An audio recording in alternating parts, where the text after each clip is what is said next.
পয়লা চিনি বুবা গ্রহণ বেলে হামবাই ইয়াফারো তিনি চিনি সাবরুম কাইসা চিনি বাংলাদেশ সরকারনি থানি চিনি আওয়াজ মো চিনি মুভমেন্ট চিনি বুসকাংনি দিননি বাংলাদেশের যারা তংনাই রক বরফনি সেফ দিনি বাগৈ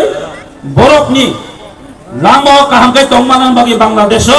আমনি বাগিন তিনি সাবরুম তংইনছ এই বাংলাদেশ সরকার অরুণ হজেন সিং আওয়াজ শহর বুদ্ধ মাথায় নাই মাইনরিটির প্রতি অত্যাচার খাইমানি হত্যা খাইমানি বন্ধ মাথায় নাই তাদের তিনি যত ফাইনের তিনি অনারেবল তৃতীয় এডিশনে সিএম তাই তিনি যত ইএম এমএলএস মিনিস্টার তাই যত তিনি বুদ্ধিস্টনি তাই তিনি মজত মাইনরিটি ফাইনের তাই স্পেশালি থ্যাঙ্কস মারিও তিনি তিনি পান্ডানো অর্গানাইজ খাইনাই তিনি ওয়াইটিএফ ইউথ ত্রিপুরা ফেডারেশন বড়মানাং সুরজনি নেতৃত্বে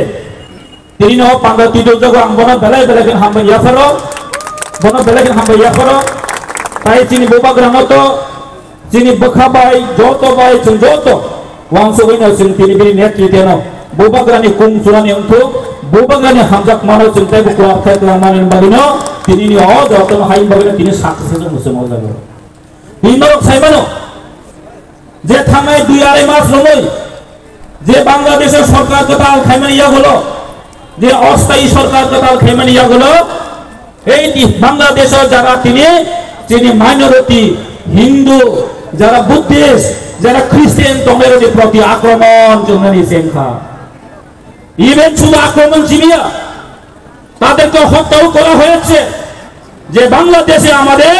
যে মাইনরিটিরা আছে তোমরা বাংলাদেশে মাইনরিটি হতে পারে এই রাজ্যে কিন্তু মাইনরিটি নয় এটা আমরা তাদেরকে সেফটি দিতে চাই তাদেরকে বলতে চাই আপনি কোনোদিন এই বাংলাদেশের এই অহিংসা এই সরকারের প্রতি কোনো মাথা মতো করবেন না বন্ধুগণ আমরা বলছি এখান থেকে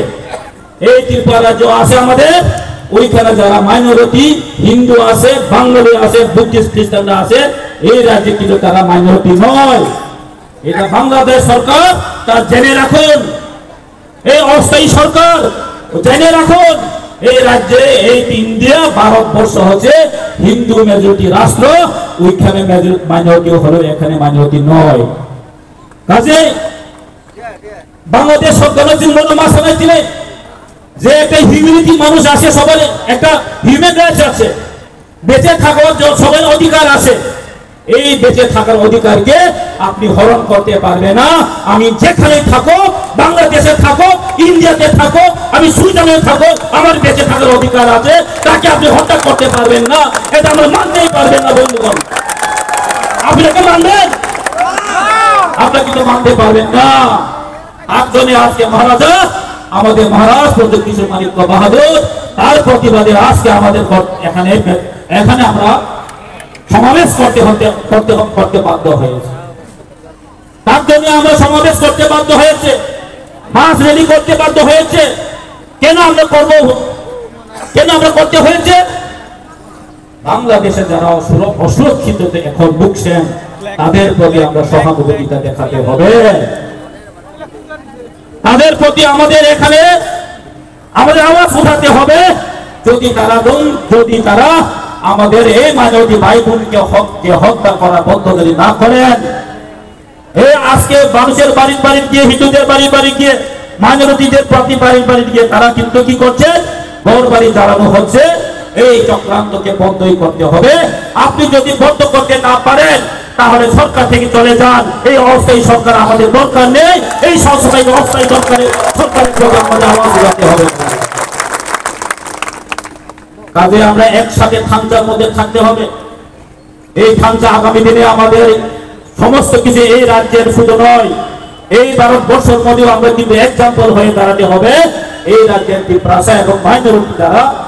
যারা আমাদের ত্রিপ্রাসা ভাই বোন যারা চাকমা আছে বুদ্ধিস্ট আছে খ্রিস্টান আছে আমরা কিন্তু থানচা হয়ে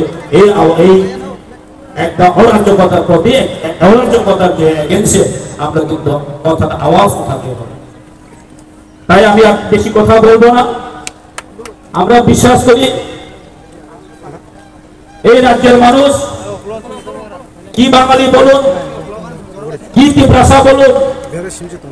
সবাই এই যে অরাজ্যকতার বিরুদ্ধে সবাই আওয়াজ তোলার জন্য এখন সবাই প্রস্তুত। তা কিন্তু আমরা এখান থেকে শুরু হয়ে গেছে। উনি বাংলাদেশ সরকার যদি না মানেন তাহলে আগামী দিনে আরো বৃহত্তর আন্দোলন হবে। আমরা কিন্তু চুপ করে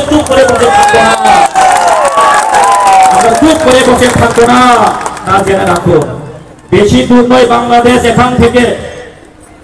থেকে বাংলাদেশ বেশি দূর নয়। আমরা এখানে প্রোগ্রাম করছি, আমার আওয়াজটা বাংলাদেশে গিয়ে অলরেডি পৌঁছে গেছে। আপনাদের আওয়াজ অলরেডি বাংলাদেশে পৌঁছে গেছে। আর কোনোদিন আমরা সহ্য করবে না, আর কোনোদিন আমরা সহ্য করবো না। এই অন্যায়ের বিরুদ্ধে আমরা কোনোদিন চুপ করে বসে থাকবো না। তার জন্য আমাদের মহারাজ আওয়াজ দিয়েছেন, একসাথে আমরা লড়তে হবে, আগামী দিনে একসাথে আমরা চলতে হবে। তাই বলে আমরা কিছু বক্তব্য। Thank you.